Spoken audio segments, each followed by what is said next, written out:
Hello everybody.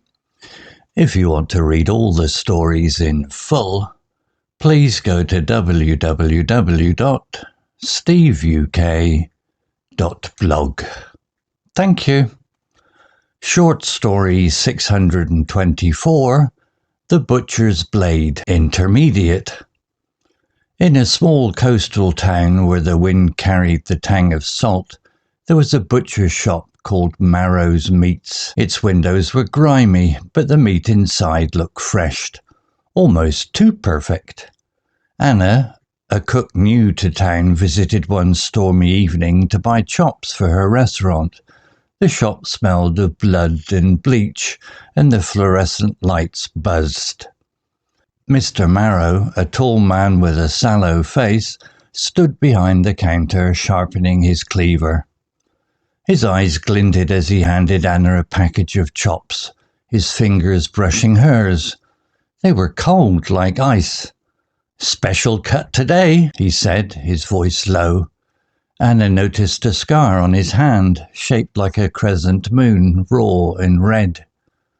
At her restaurant, Anna unwrapped the meat. It was bright red, but it squished oddly under her knife, leaking a thick black fluid. She cooked it anyway, serving it to customers who praised its taste. Hours later, some returned, clutching their stomachs, their skin pale and slick with sweat. That night, Anna dreamed of the chops wriggling on her counter, sprouting veins that pulsed like worms. She woke, heart racing, and checked her fridge. The remaining meat was moving, quivering like jelly. She grabbed a knife and stabbed it, but it split apart, each piece crawling toward her with tiny, fleshy tendrils. Terrified, Anna returned to the shop at dawn. The door was ajar, the counter empty. A wet scraping sound came from the back. She crept through a curtain and froze. A massive meat grinder roared in the corner, spitting out red paste. Hanging from hooks were human arms and legs, their skin flayed to reveal raw muscle. A severed foot twitched, toes curling.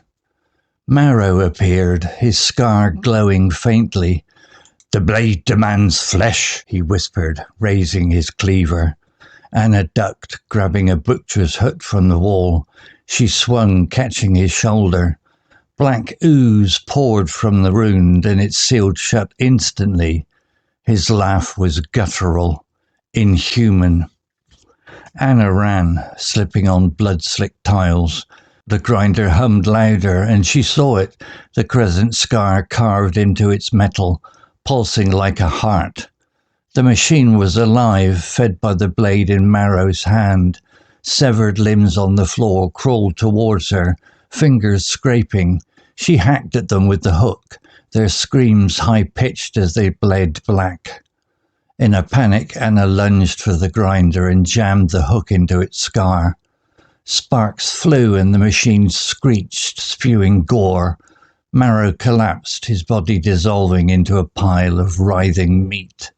The limbs stopped moving. The shop went silent. Anna fled, calling the police.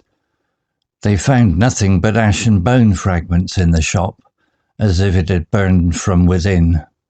The grinder was gone. Anna closed her restaurant and left town, haunted by nightmares of crawling flesh. Years later, the shop was rebuilt as a cafe. No one spoke of Marrow, but one night the customer found a crescent-shaped scar on her wrist. She'd vanished by morning, and the cafe's meat slicer was missing. Vocabulary notes. Quiver, verb, definition, to shake or tremble slightly, often due to fear, excitement, or weakness. Example, the remaining meat was moving, quivering like jelly. Explanation. In the story, quiver describes the unsettling movement of the meat, suggesting it's alive and trembling, which adds to the horror. New example sentence.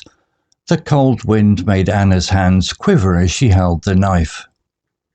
Similar words. Tremble, to shake involuntarily, often from fear or cold, e.g., she trembled at the sight of the blood. Slightly stronger emphasis on fear than quiver. Shudder, a sudden intense shake, often from disgust or horror, e.g., he shuddered when he saw the severed foot, implies a more dramatic reaction. Vibrate, to move back and forth rapidly, e.g., the phone vibrated on the table, more mechanical, less emotional than quiver. Guttural, adjective. Definition, a sound or voice that is rough, harsh, or produced deep in the throat. Example, his laugh was guttural, inhuman. Explanation, in the story, guttural describes Marrow's laugh, emphasizing its eerie, animal-like quality, which heightens the creepy atmosphere. New example sentence. The dog's guttural growl warned strangers to stay away. Similar words. Hoarse, a rough or raspy voice, often from strain or illness, e.g., her hoarse voice barely carried over the noise, less intense than guttural. Gruff, rough or stern in manner or voice, e.g., the old man's gruff tone scared the children, suggests a personality trait more than sound quality. Rasping, a harsh grating sound, e.g., his rasping cough echoed in the room, focuses on a scraping quality, often unpleasant. Flay, verb. Definition, to strip off the skin or outer covering of something, especially by cutting or whipping. Example, hanging from hooks were human arms and legs, their skin flayed to reveal raw muscle. Explanation, flay is used to describe the gruesome removal of skin from body parts, intensifying the horror of the scene in the butcher shop. New example sentence, the chef flayed the fish carefully to prepare it for cooking. Similar words, peel, to remove the outer layer, often less violently, e.g., she peeled the apple with a knife, less brutal than flay. Skin, to remove the skin, typically of an animal, e.g., the hunter skinned the deer, similar to flay, but more neutral, used in everyday contexts. Strip, to remove something, like a covering in a general sense, e.g., he stripped the bark from the tree, broader and less gory than flay. Ooze, verb. Definition, to flow or leak out slowly, often in a thick or slimy way, like a liquid. Example, black ooze poured from the wound, but it sealed shut instantly. Explanation, ooze describes the unnatural, thick fluid coming from Marrow's wound, adding to the grotesque and supernatural elements of the story. New example sentence, mud oozed between Anna's fingers as she dug in the wet soil. Similar words, seep, to flow or leak slowly through small openings, e.g., water seeped through the crack in the wall, suggested that gentler flow than ooze. Drip, to fall in drops or small amounts, e.g., blood dripped from the cut on her hand, less thick and viscous than ooze. Trickle, to flow in a thin, slow stream, e.g., a trickle of sweat ran down his face, implies a lighter, less sticky flow. Splat, verb. Definition, to hit or fall with a flat, smacking sound, often describing something soft or wet hitting a surface. Example, note, the story doesn't use splat directly, but it fits the imagery. Adapted example for clarity. The meat fell to the floor, splatting in a pool of blood. Explanation, splat would describe the sound and action of soft, wet objects, like the meat or gore, hitting the ground, enhancing the visceral horror of the scene. New example sentence. The tomato splattered against the wall, leaving a red stain. Similar words. Splash. To scatter liquid or hit with a wet sound. E.g., water splash when she jumped into the puddle. Broader often involves liquid. Smack. To hit with a sharp sound. Not always wet, e.g., the book smacked the table loudly, focuses on the sound rather than texture. Squelch, a wet sucking sound, often from something soft or muddy, e.g., her boots squelched in the mud, more specific to wet, soft surfaces. Story written by Grok 3 AI, image created by Grok 3 AI. To read all the stories in full, please go to www.steveuk.blog. Thank you. Okay, imagine this for a second. Your local butcher shop, place you walk past, maybe pop into. Sure. But what if something truly monstrous was lurking inside?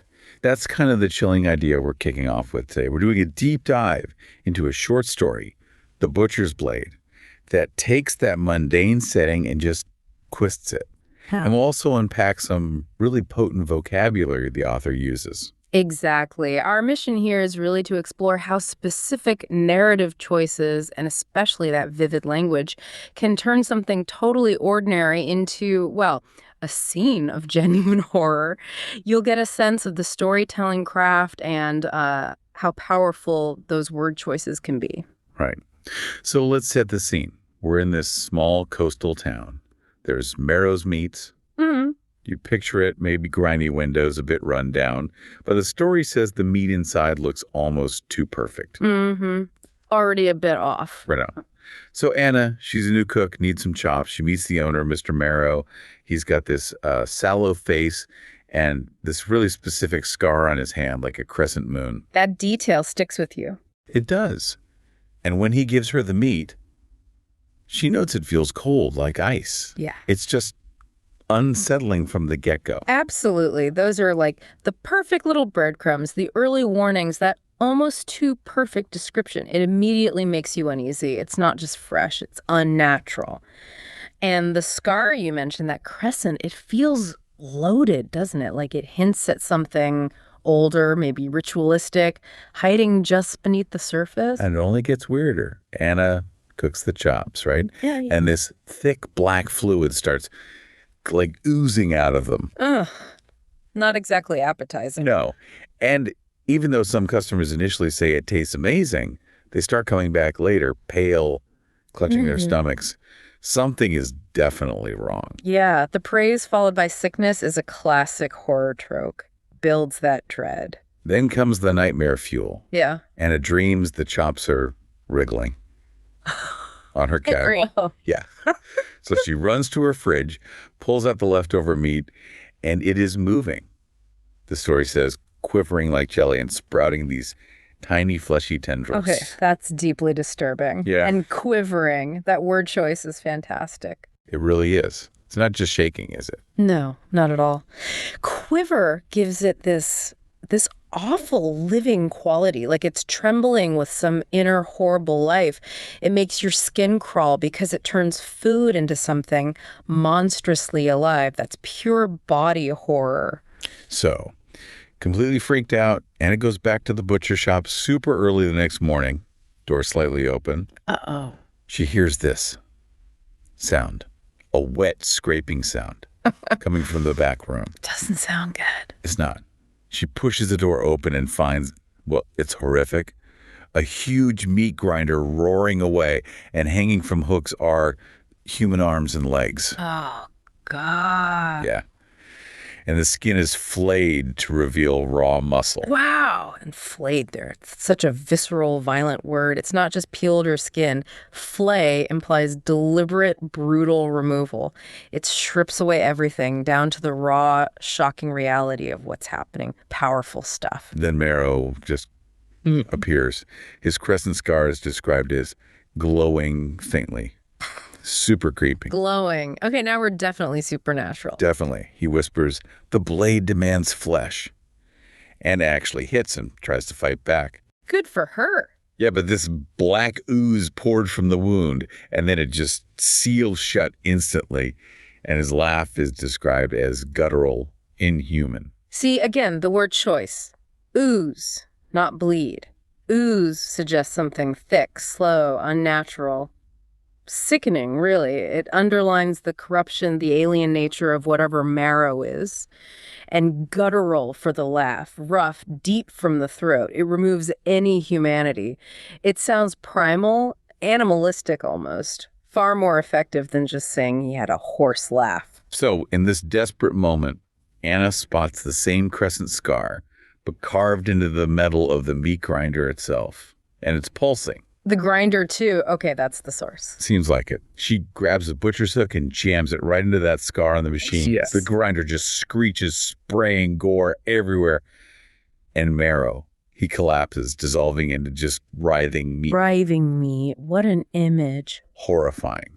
Anna bolts, obviously. Yeah. The police come, investigate, but all they find are ash and bone fragments, like it never happened. A clean slate, almost. But horror like that rarely stays gone, does it?